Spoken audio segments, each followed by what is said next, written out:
Oke, kita mulai. Bismillahirrahmanirrahim. Assalamualaikum warahmatullahi wabarakatuh. Selamat malam dan salam sejahtera bagi kita semua. Selamat malam Bapak Ibu, rekan-rekan mahasiswa Universitas Berasia ya pada program studi komunikasi. Kembali kita bertemu ya, mungkin bukan kembali, baru kita bertemu lagi ya setelah beberapa semester yang lalu ya. Di mata kuliah yang lalu juga ada yang bertemu saya di digital marketing, ada yang bertemu saya di pengantar corporate communication, ada yang bertemu saya di semester ini juga di copywriting gitu ya, di mata kuliah yang lainnya juga. Tetapi baru di pertemuan kelima ya, dan sama dengan beberapa kelas yang lain ya di mata kuliah yang lain, karena memang tidak seketat yang awal ya untuk Vkon. Jadi Bapak Ibu rekan-rekan semua diberikan waktu, kelonggaran waktu untuk belajar mandiri dengan materi yang disediakan dalam bentuk PowerPoint dan video pembelajaran. Pertama-tama saya ingin mengucapkan mohon maaf baru bisa menyapa membersamai teman-teman semua dalam mata kuliah Cyber PR ini secara langsung ya di dalam video conference, karena memang beberapa pekan ke belakang kami ya tim dosen komunikasi sedang mempersiapkan untuk akreditasi ya visitasi, dan alhamdulillah tanggal 11 dan 12 kemarin sudah terlaksana. Kini tinggal menunggu hasil, juga menunggu sertifikat yang dikeluarkan dari BANPT. Mudah-mudahan 1 tahun lamanya kami menyusun borang, ada sekitar 603 halaman ya, yang kebetulan itu PIC-nya saya sendiri ya di komunikasi, penanggung jawab borangnya itu saya sendiri dan dibantu oleh Bapak Ibu dosen yang lain ya di komunikasi, sangat berat. Kemudian juga dilanjutkan untuk mempersiapkan lampiran-lampirannya ya, berpuluh-puluh SK rektor, berpuluh-puluh lampiran material learning dan lain sebagainya untuk kelancaran di dalam proses visitasi.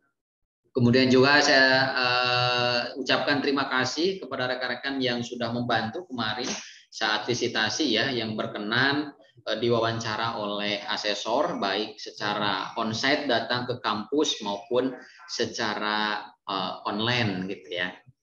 Kalau tidak salah di sini ada nggak ya Mbak Mika itu nggak ikut ya, nggak ikut diwawancara ya? Nggak Pak, saya standby. Standby online. Tapi sebelumnya dipersiapkan untuk untuk wawancara juga ya. Ya benar Pak. Ya, ya nggak apa-apa ya. Memang kemarin itu yang dikonfirmasi di awal itu cukup banyak yang diminta oleh asesor, tetapi pada hari hanya asesor tidak terlalu banyak yang dibutuhkan, hanya perwakilan dari setiap angkatan 2 orang saja. Oke, rekan-rekan semuanya, terima kasih juga sudah merespon ya, yang sudah memberikan komentar, argumen atau pertanyaan. Namun mohon maaf bila mana dalam beberapa pekan terakhir belum saya respon, belum saya jawab ya. Kita gunakan forum diskusi malam hari ini untuk bisa menanyakan apa yang sebetulnya belum jelas atau belum dipahami. Nah, dari beberapa materi ya, jadi mata kuliah ini pengembangnya ya, dosen pengembangnya itu adalah Pak Anggoro ya, Bapak Ibu semuanya. Saya di sini sebagai anggota tim teaching ya. Karena di Unsia menggunakan pemodelan tim teaching. Jadi ada satu dosen yang bertugas atau bertanggung jawab untuk membuat material learning dalam bentuk PowerPoint, dalam bentuk video, dan ada juga dosen anggota yang hanya menjelaskan di dalam kelas perkuliahan. Nah, saya juga mohon maaf bila mana video-videonya juga masih belum lengkap, karena saya konfirmasi masih di dalam progres ya, jadi di dalam pembuatan oleh Pak Anggoro. Tapi tidak masalah, itu bisa kita kejar dengan diskusi kita malam hari ini atau dengan diskusi kita secara asinkron di dalam LMS. Oke, sebagai pemanasan, apa yang Mbak Mica, ini Mica atau Mika sih? Saya memanggilnya Mbak Mica. Mika Pak. Mika, Okay. biasa dipanggil Mika, terus saya ganti deh Pak. Mika Hana. Ya Mbak Mika, apa yang diketahui tentang cyber PR? Sudah baca mungkin? PowerPoint-nya sudah searching juga di internet? Masih belum Pak. Kemarin masih terkendala internetnya, sempat agak low di Bali, jadi belum saya buka lagi yang baru. Oke, ya dari beberapa materi yang sudah ada, mungkin apa yang disebut dengan cyber public relation. Yang lainnya mungkin ada yang bisa memberikan argumennya, silahkan. Sebelum nanti di akhir saya kasih tugas ya, untuk tugas 1 supaya bisa segera mengerjakan. Cyber public relation, apakah itu baru terdengar di telinga teman-teman semua? Ada yang disebut dengan public relation, ada yang disebut dengan cyber public relation ya.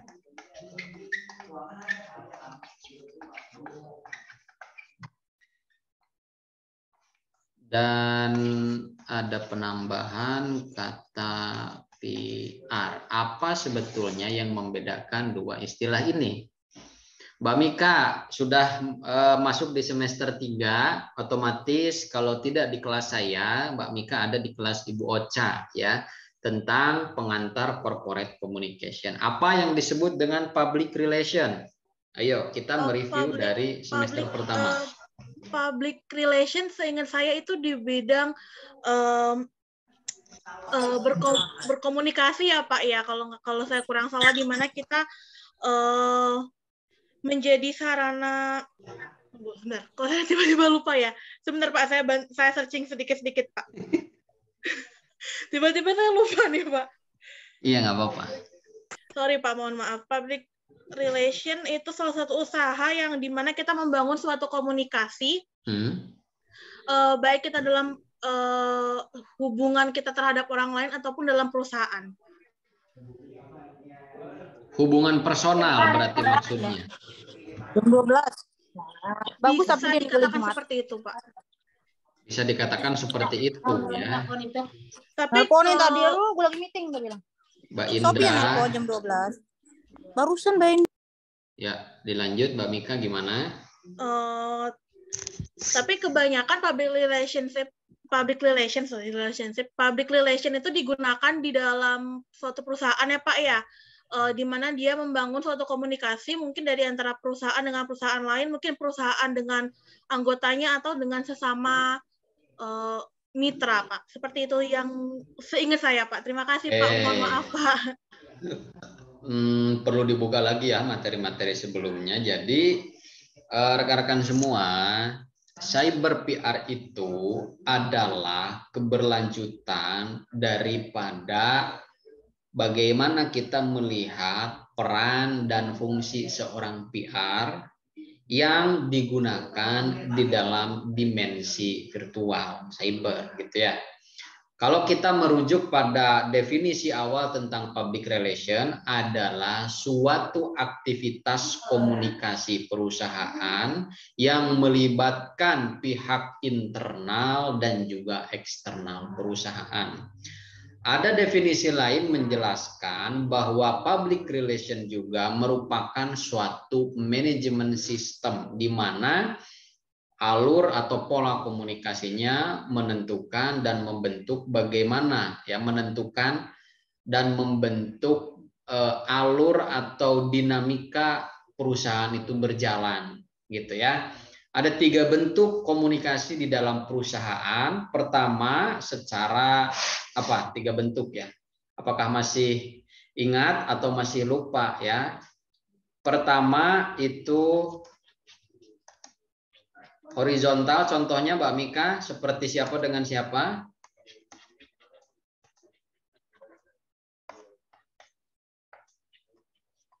Kalau horizontal itu identiknya komunikasi dua arah, identiknya komunikasi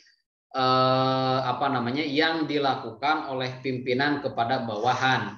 Biasanya pesan dari pimpinan kepada bawahan itu berupa instruksi atau perintah.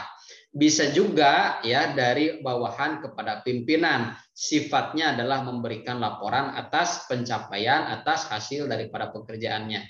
Ya, itu secara vertikal. Nah, kalau horizontal itu antar pimpinan dengan pimpinan, antar karyawan dengan karyawan.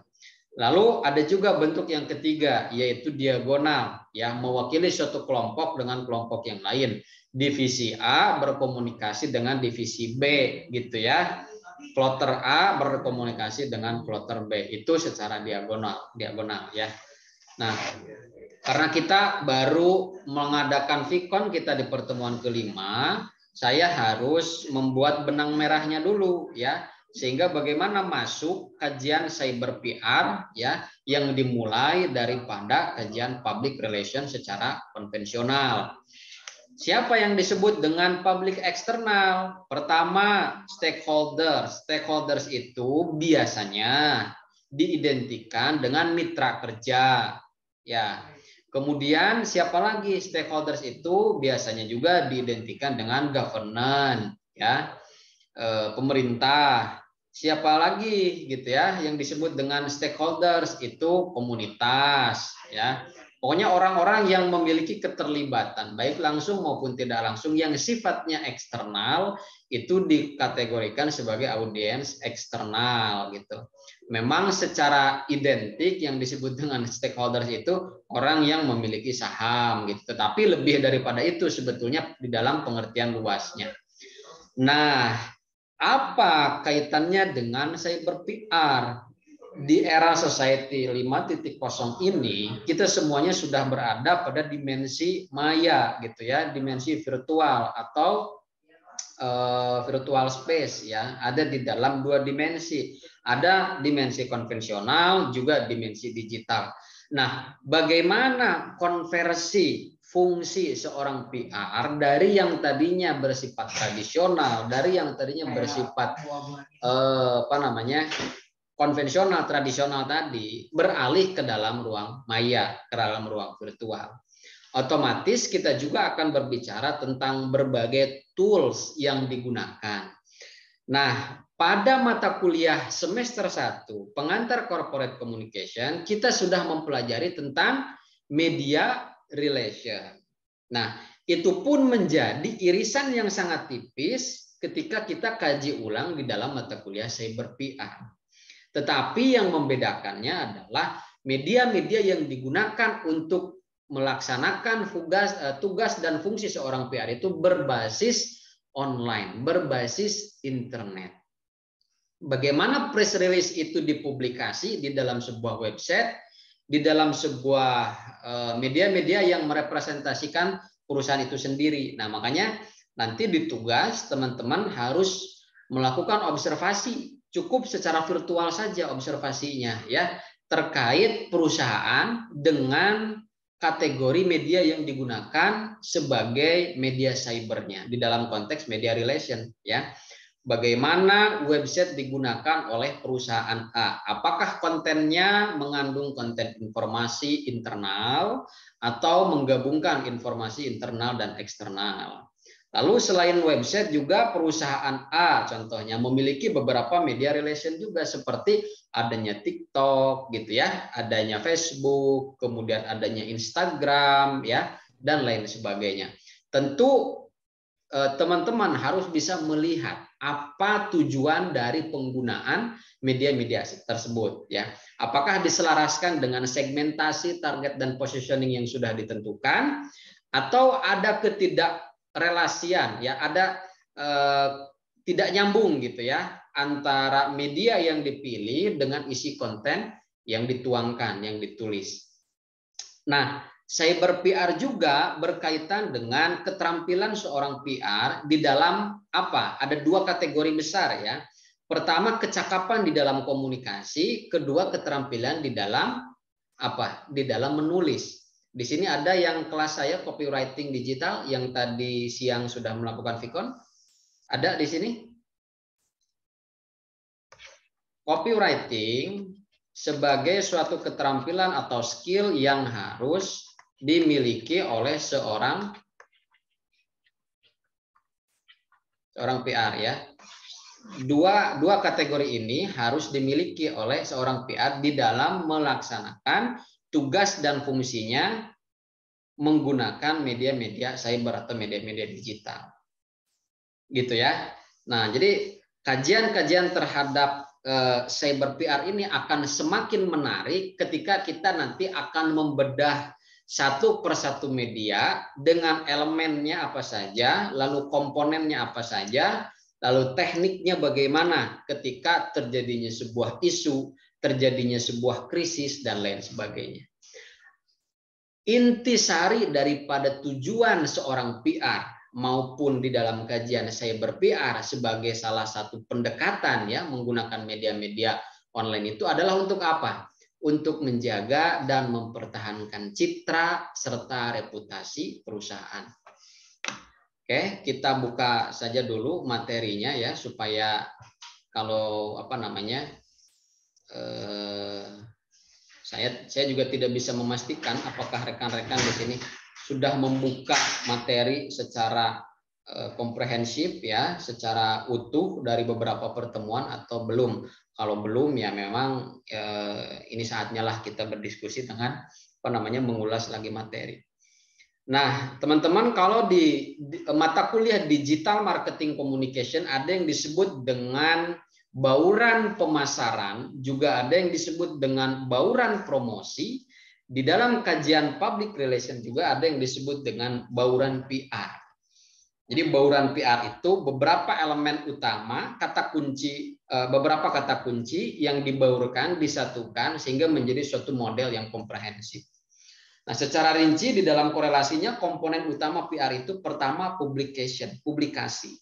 Nanti teman-teman harus melakukan observasi dalam bentuk apa saja seorang PR melakukan publikasi, ya. Apakah publikasinya di dalam bentuk press conference atau press release atau konten-konten yang di luar daripada kategori yang ada secara teoritis, gitu ya. Kemudian poin kedua, bauran daripada PR itu sendiri adalah event. Seorang PR identik selalu mengadakan sebuah acara, sebuah event, yaitu merancang, lalu menentukan target sasaran. Itu ada dua kategori yang sebetulnya dituju di dalam penyelenggaraan event. Pertama, menjaga dan meningkatkan ya, mempertahankan citra dan reputasi. Kemudian kedua, sebagai peran daripada marketing PR. Nah, jadi ada beberapa keuntungan yang memang dilakukan di dalam perumusan atau mengadakan sebuah event. Kemudian ketiga, news, yaitu menciptakan berita yang biasanya mengacu pada press release, newsletter, website, dan lain-lain. Seorang PR ya dituntut untuk bisa melihat suatu kejadian itu memiliki nilai berita.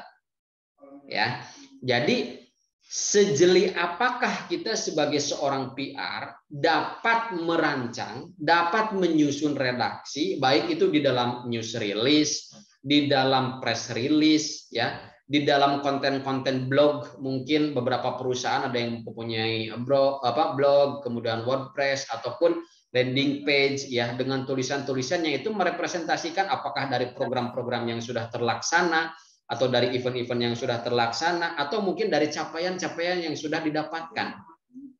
Nah, di sana kemampuan dan kejelian seorang PR harus bisa meng-show up-kan apa nilai daripada suatu peristiwa itu.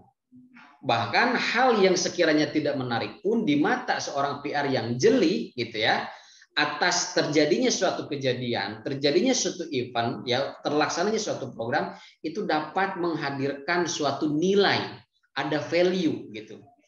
Entah itu di dalam pembuatan headline gitu ya. Kan beberapa cara untuk merangsang orang untuk bisa membaca itu kan, kalau di dalam copywriting itu ada penentuan headline gitu ya. Kemudian penentuan tagline juga. Lalu bagaimana merancang ya narasi, deskripsi sebagai konten, material konten yang ada di dalam apakah itu website, apakah itu blog, dan lain sebagainya.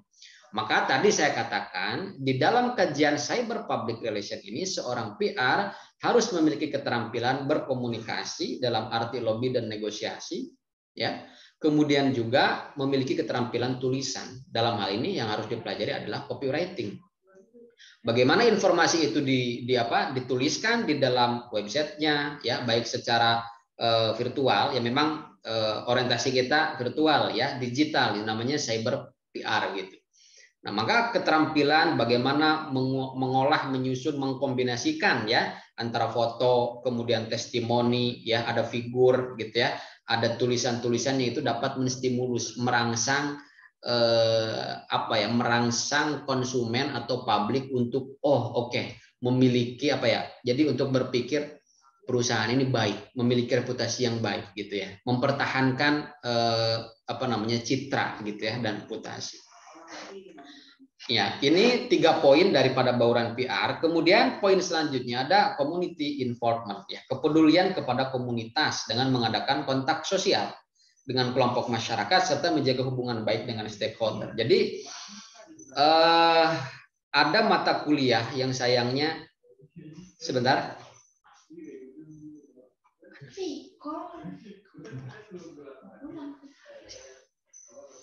Siapa? Sendirian? Oh ya udah. Oke, maaf ya Pak Ibu semua. Kemudian poin keempat itu yang disebut dengan community involvement. Jadi bagaimana perusahaan ya melibatkan komunitas-komunitas yang ada. Nah, biasanya ini tercermin di dalam program apa? CSR ya, Corporate Social Responsibility. Nah, bagaimana juga? Nah, ini menjadi pertanyaan menarik nih. Pak, kan selama ini pelaksanaan program CSR itu dilakukan identiknya itu secara apa? Secara on-site gitu ya, mengadakan pertemuan di hotel, konsepnya outdoor dan lain sebagainya. Bagaimana ya Pak ketika program CSR itu sendiri dikonversikan ke dalam bentuk virtual agenda gitu ya. Jadi agenda virtual gitu. Dengan melibatkan beberapa stakeholder. Apakah itu memungkinkan gitu ya di dalam pelaksanaan CSR? Ini nanti sebagai pertanyaan saya, silahkan teman-teman mencari jawaban, baik itu searching ataupun opini pribadi nanti disampaikan ya. Poin kelima yaitu inform ya or image. Jadi elemen bauran yang kelima daripada bauran PR itu adalah pesan-pesan yang ada di dalam berbagai tools ya, media PR itu bersifat menginformasikan untuk meraih atau mempertahankan citra baik tentunya ya, citra positif. Kemudian poin yang keenam ada lobbying and negotiation, negotiating ya. Jadi kemampuan melobi dan menegosiasi gitu ya, baik kepada sesama mitra pekerjaan gitu ya, mitra bisnis, kepada komunitas, kepada governance gitu ya. Bagaimana dapat dikawinkan antara perusahaan dengan pemerintah. Kemudian poin terakhir yaitu social responsibility ya, tanggung jawab sosial ya sebagai aktivitas PR atau disebut dengan CSR ya, Corporate Social Responsibility, yang sifatnya sustainability ya, berkelanjutan, berkesinambungan, tidak hanya dilakukan satu kali di dalam pelaksanaannya, tetapi biasanya CSR ini ya identiknya itu minimal 1 tahun itu terlaksana 1 kali itu di beberapa wilayah atau di wilayah yang sama. Nah, kalau berbicara tentang CSR ya, ini kan kaitannya dengan cyber PR ya. Coba saya berbagi tentang CSR ya. Ada yang disebut dengan triple bottom line. Ada yang tahu tentang istilah triple bottom line? Halo? Ada yang bisa menjawab? Ada yang bisa merespon?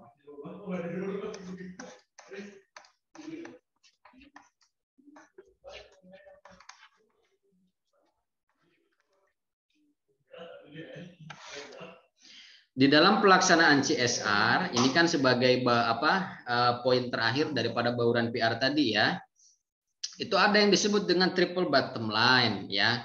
Triple itu 3 ya, jadi 3 poin utama, 3 poin dasar di dalam pelaksanaan CSR. Karena nanti juga kita akan melihat bagaimana sih pelaksanaan CSR itu dilaksanakan di dalam konteks cyber PR gitu ya. Pertama itu berbicara tentang people ya. Kemudian kedua berbicara tentang planet. ketiga berbicara tentang triple bottom line, people, planet, dan Profit, Pak. profit. Oke, terima kasih ya. Pak Yamin ya. Ya, Pak. Terima kasih. People itu merujuk pada SDM ya. Bagaimana perusahaan itu dapat memberikan sumbangsihnya bagi SDM. Contohnya perusahaan Pak Yamin punya perusahaan, baik itu perusahaan di bidang kuliner, di bidang jasa, lalu berikanlah pelatihan, berikanlah edukasi kepada masyarakat setempat, gitu ya.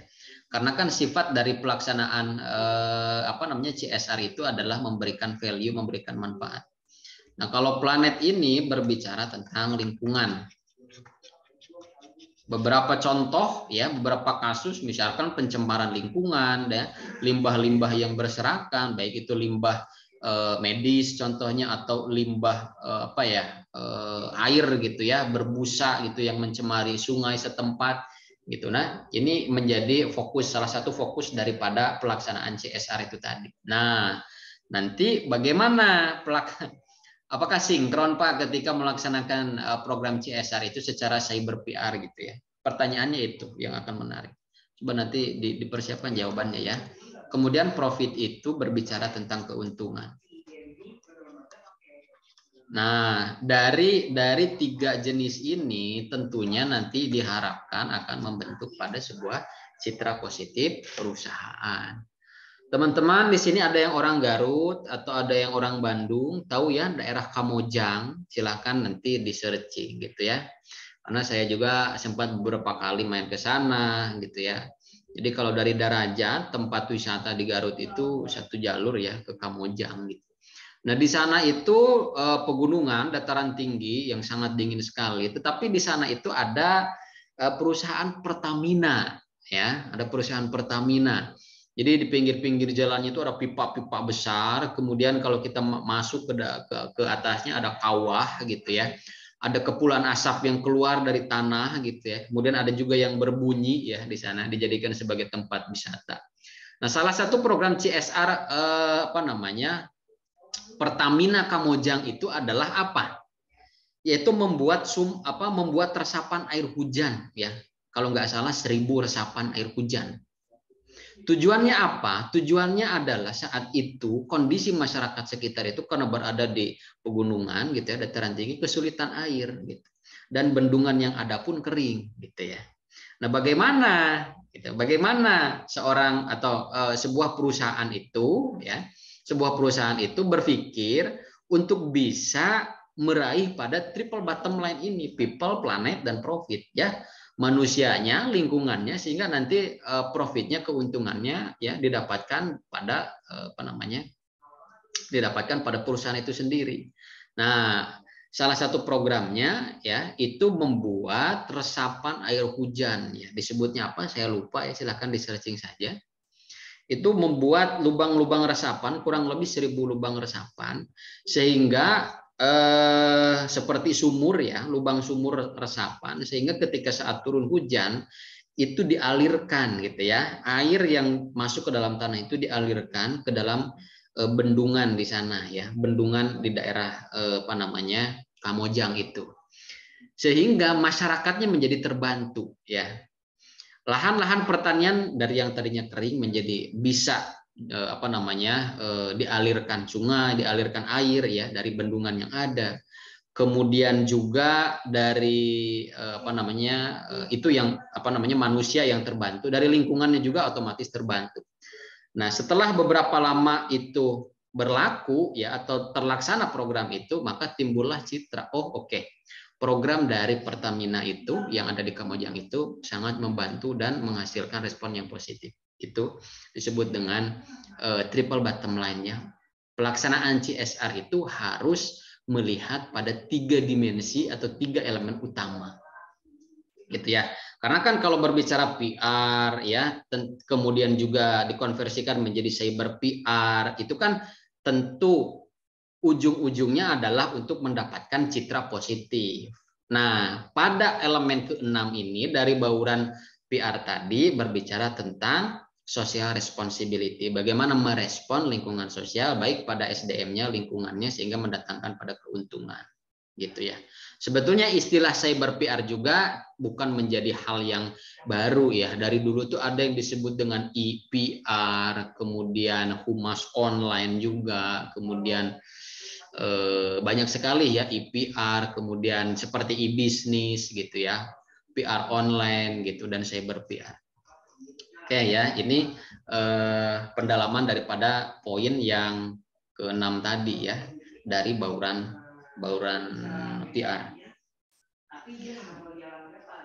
Nah, Bapak Ibu semuanya, jadi sebetulnya ya kita sederhanakan saja tentang apa yang dimaksud dengan cyber PR. Cyber PR itu berusaha mengkonversikan ya tugas dan peran seorang PR yang biasanya dilakukan secara konvensional kini dilakukan secara virtual, khususnya menyoroti aspek apa tentang publisitas informasi. Maka kaitannya juga erat dengan media relation sebagai media yang menjembatani antara perusahaan dengan publik luar atau dengan audiens eksternal gitu ya. Nah, di sini juga ada dibahas tentang krisis, komunikasi krisis sebagai salah satu konsentrasi dari PR. Bagaimana cyber PR ini dapat menghandle atau mengelola krisis yang terjadi. Sebelum terjadinya krisis biasanya diawali dengan isu atau desas-desus terkait suatu perusahaan. Lalu ketika isu atau desas-desus itu tidak ditangani dengan baik, tidak ditangani dengan cepat, maka timbullah suatu krisis. Krisis ini ketika tidak ditangani dengan serius juga tentunya mengancam pada sebuah citra perusahaan. Jika citra perusahaan menjadi buruk, maka otomatis hilanglah reputasi perusahaan. Nanti di dalam tugas 1 juga teman-teman saya minta untuk membuat suatu pemetaan sederhana di dalam menyusun mitigasi krisis ya. Contohnya nanti sudah ada. Jadi teman-teman tinggal mengikuti contoh yang sudah ada. Nah, seperti apa krisis yang dapat menghampiri sebuah perusahaan? Ya, adanya kejutan. Krisis itu sebetulnya ketika seorang PR dibekali dengan keterampilan yang mumpuni, yang matang, itu kejutan-kejutan yang sifatnya sangat mendadak, ya, sangat mengagetkan itu tidak akan terjadi. Karena ketika ada suatu isu, ketika ada suatu desas-desus ya, seorang PR itu harus mendeteksi, harus mendiagnosa ya, atau istilah lainnya melakukan pra-research ya. Nah, pertama, karakteristik krisis itu adanya unsur kejutan. Misalkan bencana alam, banjir, gempa, dan kebakaran hutan gitu ya. Ini pun biasanya juga suka ada peringatan, misalkan ketika ada tsunami kebetulan berada pada radius berapa kilometer dari bibir pantai gitu ya, ada peringatan dari BMKG akan terjadinya sebuah tsunami dan lain sebagainya. Nah, ini bagaimana kita mengantisipasinya. Kemudian ancaman, karakteristik yang kedua itu ancaman terhadap organisasi, ya jelas ya. Organisasinya dapat berdampak negatif ya gitu, baik itu yang krisisnya sebetulnya krisis itu bisa datang dari mana sih? Apakah krisis itu hanya bersumber dari luar perusahaan saja atau memang dapat juga ya, bersumber dari internal perusahaan? Ya, itu menjadi pertanyaan kedua ya yang nanti teman-teman respon. Kemudian yang ketiga, waktu respons yang singkat. Ketika terjadi krisis, hal tersebut harus dikomunikasikan pada seluruh pemangku kepentingan yang terkait dengan organisasi. Contoh, apa sih yang sering kita saksikan di dalam media televisi, media massa ya terkait terjadinya krisis? Seperti maskapai ya, dulu itu kan ada Sukhoi, ada banyaklah ya, ada ada Garuda, ada apapun itu yang beberapa kasus itu hilang hilang sinyal, kemudian jatuh di laut, kemudian ada yang menabrak gunung salak gitu ya, dan lain sebagainya. Maka secara psikologis juga secara kognitif ya gitu, konsumen sudah mulai meragukan atas kredibilitas maskapai tersebut, hilanglah juga kepercayaannya gitu ya, ragu akan kualitas seperti apa, misalkan quality control sebelum maskapai sebelum pesawat itu diterbangkan. Nah, maka perlu waktu yang serba cepat gitu ya. Apakah melakukan press conference sesegera mungkin gitu ya? Ataukah memang cukup dengan pernyataan di dalam press release yang dipublikasikan di website atau di newsletter gitu ya? Atau memang ya langsung tadi ya mengundang awak media, wartawan gitu. Kemudian karakteristik, oke, itu ya yang hanya ada 3 karakteristik krisis. Nah, kemudian tipe krisisnya intentional krisis gitu ya. Krisis yang terjadi karena faktor kesengajaan, karena faktor kesengajaan, ini poin-poinnya, dan krisis yang terjadi karena faktor ketidaksengajaan.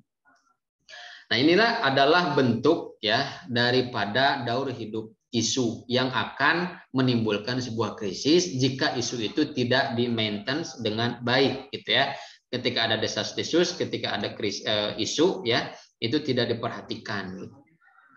Sebetulnya ya word of mouth itu dari mulut ke mulut itu merupakan salah satu teknik yang cukup efektif untuk mendiagnosa isu apa yang sedang berkembang tentang perusahaan kita di luar perusahaan, atau isu apa yang tengah berkembang di dalam perusahaan itu sendiri, misalkan di antara para karyawan, di antara para divisi dan lain sebagainya. Kita lihat awal mula ya. Awal mula ini dimulai dari potensial stage ya. Jadi ada isu-isu yang memiliki potensi untuk menjadi sebuah krisis gitu ya. Kemudian tahap mediasi dan amplifikasi kemunculan isu ya. Nah, isu ini ketika tidak dicegah, ketika kita tidak ditahan dapat menimbulkan isu-isu yang baru gitu ya. Dan poin ketiga, pengorganisasian current and crisis issue. Diorganisasikan. Ini isu yang mengarah pada kategori kebijakan perusahaan, isu yang mengarah pada ketidakterbukaan keuangan perusahaan, isu yang mengarah pada diskriminasi karyawan perusahaan. Jadi dikategorikan dulu sehingga penanganannya juga akan berbeda, media yang digunakannya juga akan berbeda. Isu yang menyangkut publik, bagaimana cara mengatasinya, media apa yang digunakan. Isu yang beredar di wilayah atau di dalam perusahaan itu sendiri, medianya apa dan caranya bagaimana gitu ya. Itu harus dikategorisasikan dulu sehingga tidak salah dan tidak diakumulasikan ke dalam satu penanganan saja ya, menggunakan satu media dan satu cara saja. Tetapi kan itu memiliki beberapa kategori isu, contohnya seperti itu. Dan yang keempat, tahap resolusi atau dormant stage gitu ya. Nah, ini tentang bauran public relation. Nah, Bapak Ibu rekan-rekan semua, kira-kira saya ingin bertanya ya sambil saya menuliskan. Menurut pemahaman atau menurut opini rekan-rekan semua, di dalam kajiannya cyber PR ya. Sini kita tulis cyber PR. Media apa saja yang dapat digunakan di dalam konteks media digital, media online, sebagai jembatan antara perusahaan dengan publik, dengan publiknya, publik eksternal ya. Coba disebutkan beberapa media yang bisa dikategorikan ke dalam cyber PR, media cyber PR. Contoh saya awali ya, misalkan TikTok. Lalu apa lagi? Instagram, website mungkin Pak. Iya. Apalagi? YouTube. Oke. Web. Twitter, Pak, ya. Twitter. YouTube. Twitter. Apalagi? Ayo. Facebook mungkin Pak. Facebook. FB, Facebook. Apalagi? Ayo, apa yang kira-kira masuk dalam media cyber PR? Ayo, yang sifatnya online, digital.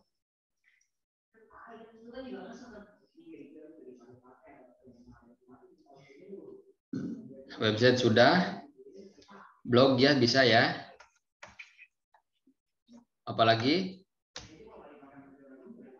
Sudah selesai atau masih ada? Coba sambil di searching, sambil dipikirkan, apalagi media cyber PR itu.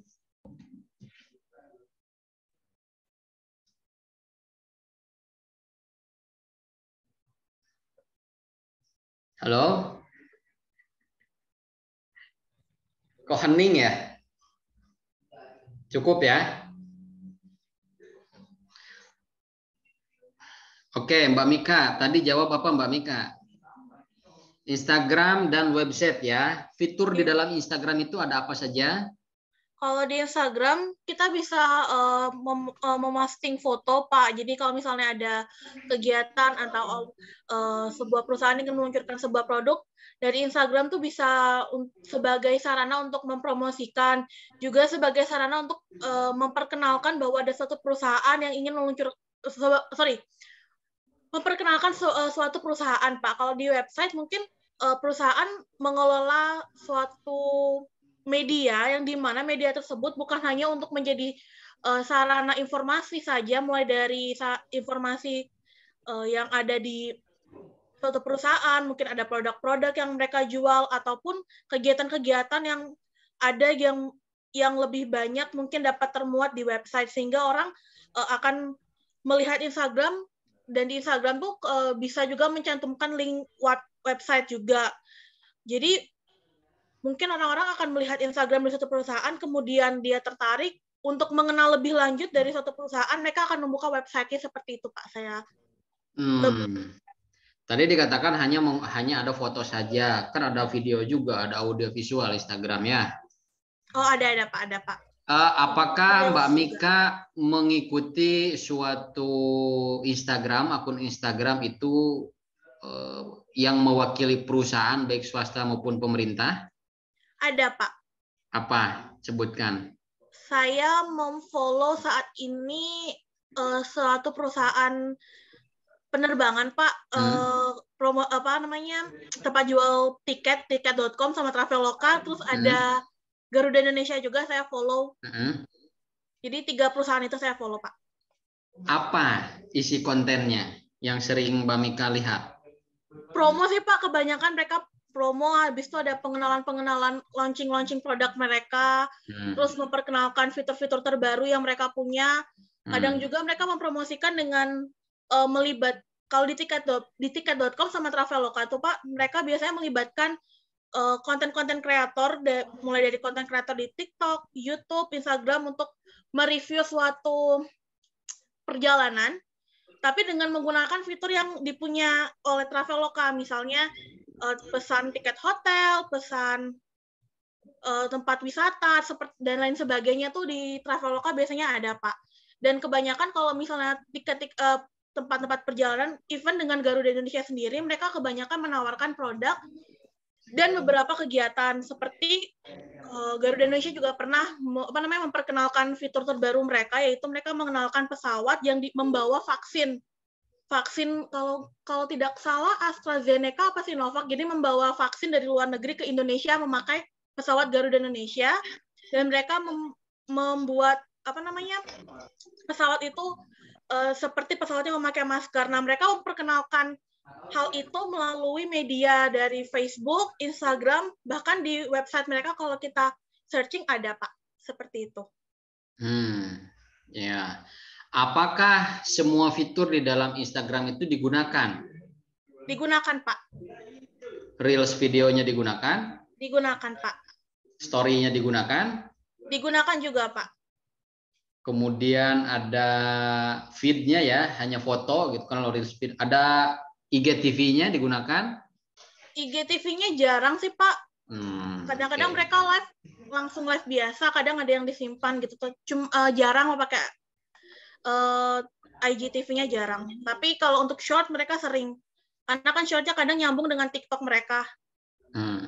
Nah, oke, bagus ya. Ini ada salah satu contoh yang akan mempermudah di dalam pengerjaan tugas 1 ya. Mbak Mika dan Bapak Ibu semuanya, bagus sekali ya. Nah, coba saya share ya untuk lebih memudahkan semuanya di dalam pengerjaan tugasnya. Ini ringan saja ya. Karena sebetulnya berbicara cyber PR itu kalau kita sederhanakan, ya peran dan fungsi seorang PR untuk menjalankan tugasnya menjaga citra dan reputasi, tetapi menggunakan media online. Berhenti sampai sana saja, gitu ya. Tetapi yang akan menjadi lebih menarik itu medianya kita kaji satu persatu, gitu ya, media online-nya. Kalau tadi ada Instagram, makanya saya menuliskan apa sih kelebihan daripada Instagram. Lalu segmentasinya siapa, lalu pesan komunikasinya formal atau informal, gitu ya. Nah, juga dilihat kita menganalisa daripada elemen-elemen di dalam tulisannya itu tadi ya. Kalau dalam bentuk poster atau di dalam bentuk audiovisual bagaimana ya ajakan atau persuasinya gitu ya. Nah, itu yang kita lihat di dalam mata kuliah ini cyber PR-nya gitu ya. Apa-apa yang digunakan, konten apa, muatan apa yang ada di dalam ruang virtual gitu ya. Di dalam media digital terkait pelaksanaan atau peran dan fungsi seorang humas, orang PR. Oke, Bapak Ibu rekan-rekan semua, ya kita sederhanakan saja. Tugas satunya seperti ini ya. Ada dua kategori. Pertama tugas A di sini, lalu di bawahnya ada tugas B, ya. Dan ini secara kelompok ya.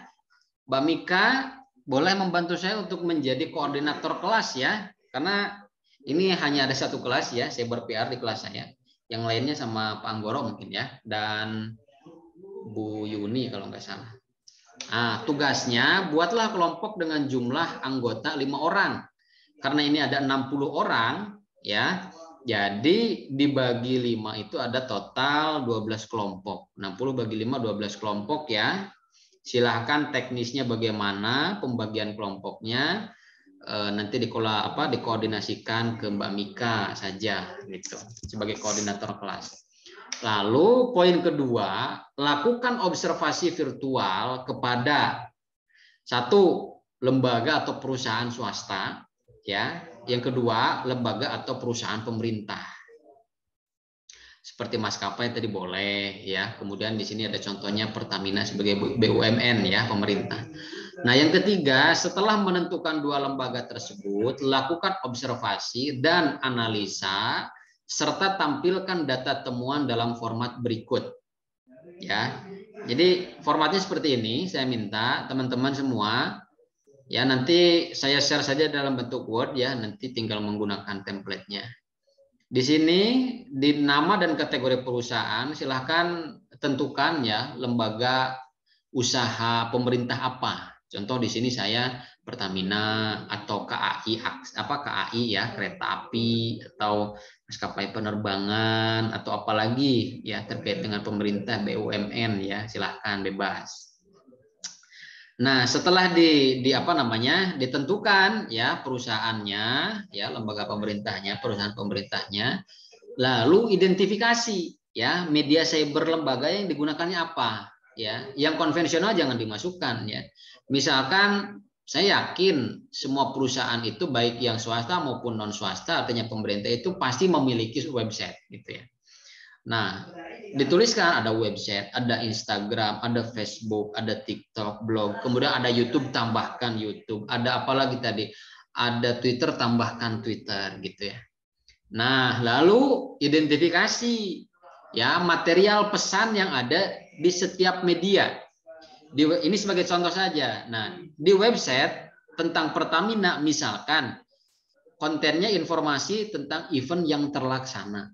Oh, website itu hanya menginformasikan tentang event-event yang terlaksana. Sementara di dalam Instagram itu informasi tentang program atau layanan yang diberikan. Gitu ya. Contoh seperti tadi program-program, ada diskon-diskon atau misalkan marketing, bolehlah kategorinya, bebas saja ya redaksinya.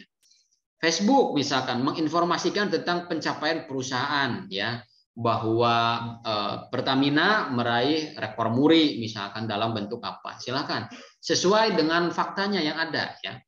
TikTok misalkan sebagai media, salah satu media cyber ya yang digunakan oleh seorang PR itu menginformasikan penawaran produk atau jasa.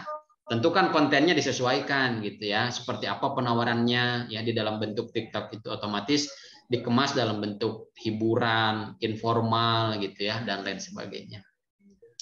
Lalu blog ya, contoh ini misalkan artikel tentang internal perusahaan, bagaimana perusahaan itu melakukan gathering, bagaimana perusahaan itu mengadakan beberapa event yang sifatnya untuk merekatkan loyalitas karyawan di dalamnya gitu ya, mengadakan pertandingan olahraga, gathering dan lain sebagainya. Nah, setelah diidentifikasi ya media apa, lalu isinya apa, saya minta dilampirkan ya. Medianya yang tertulis, misalkan ada website sampai blog, ya dilampirkan sebagai bukti konkret daripada apa media cyber yang teman-teman identifikasi ya. Nah, ini tentang kategori perusahaan pemerintah ya, BUMN. Lalu yang kedua itu adalah perusahaan swasta ya, supaya sifatnya komparatif ya, kita bisa membandingkan nih antara perusahaan pemerintah atau BUMN ya dengan swasta. Contoh, kalau tadi kan sifatnya tangible nih ya, produk gitu ya, apa namanya, bensin ya, bahan bakar. Nah, kalau ini sifatnya intangible ya, sifatnya jasa. Saya mengambil yang simpel-simpel saja, ini Universitas Siber Asia swasta ya.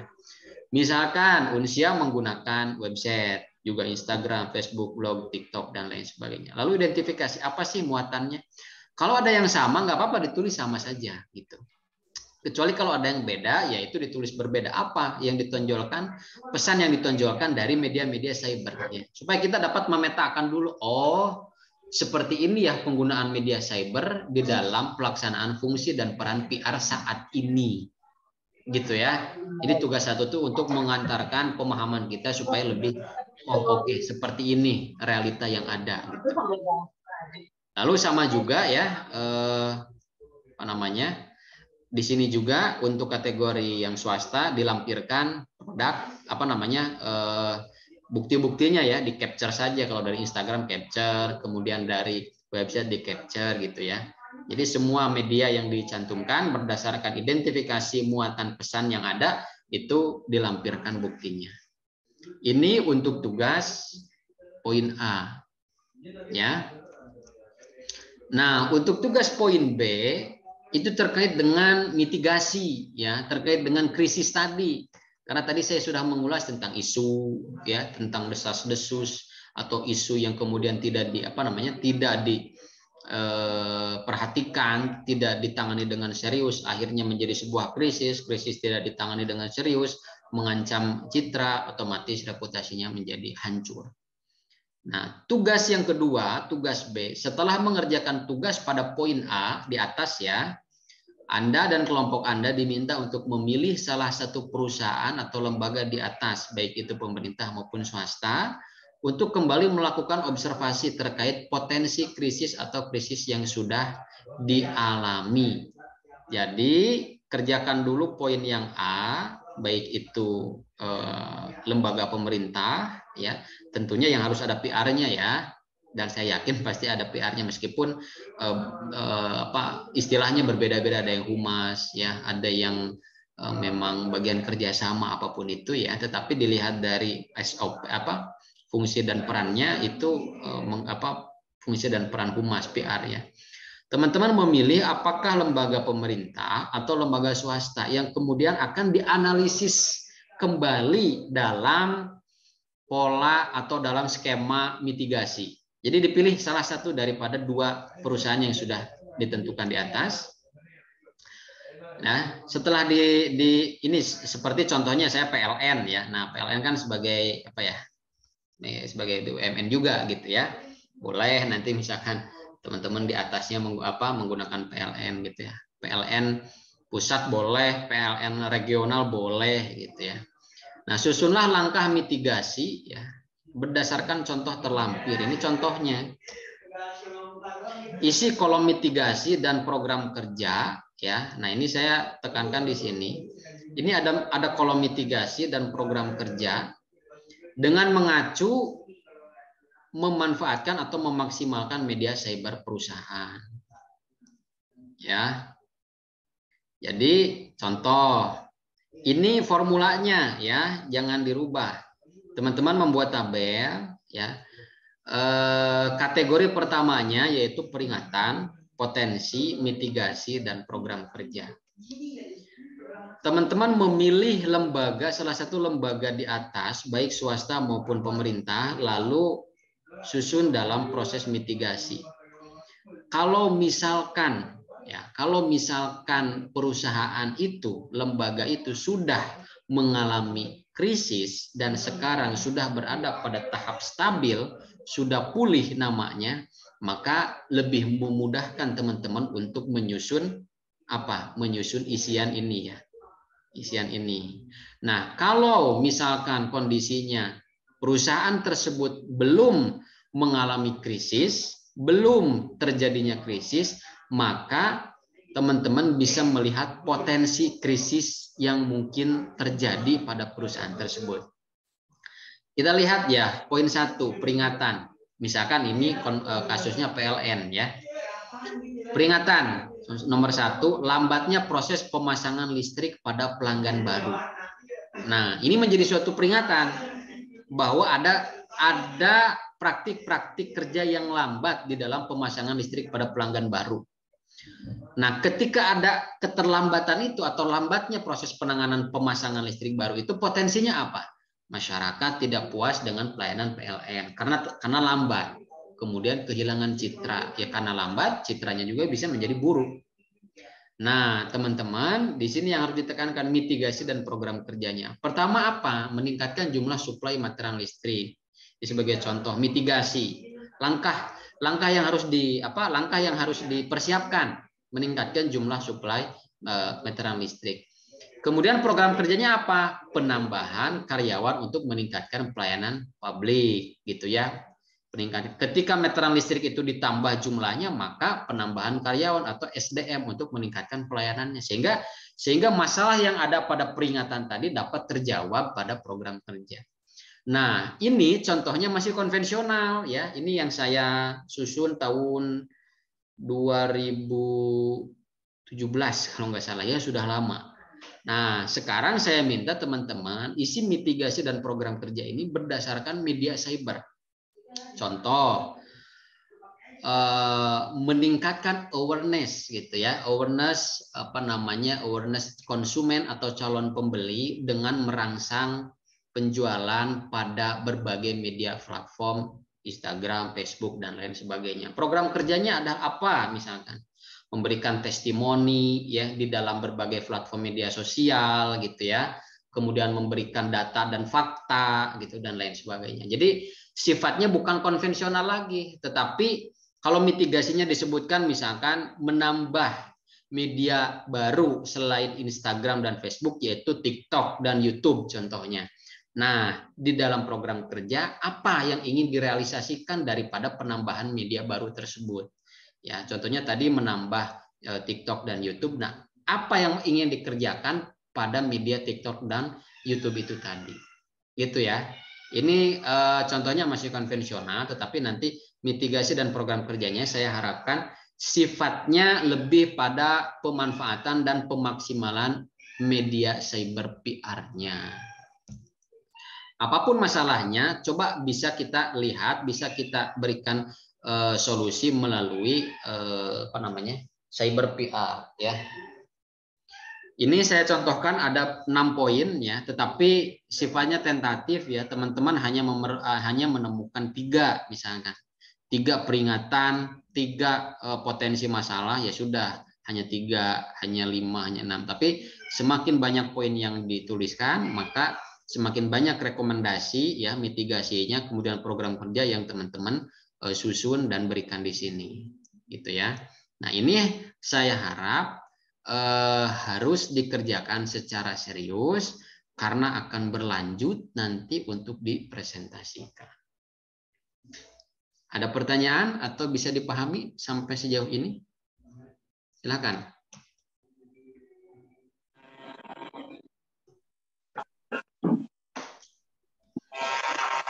Paham ya mungkin ya? Alhamdulillah paham Pak. Paham Pak Yamin. Ya, alhamdulillah kalau paham ya. Jadi Mbak Mika, halo Mbak Mika. Baik Pak.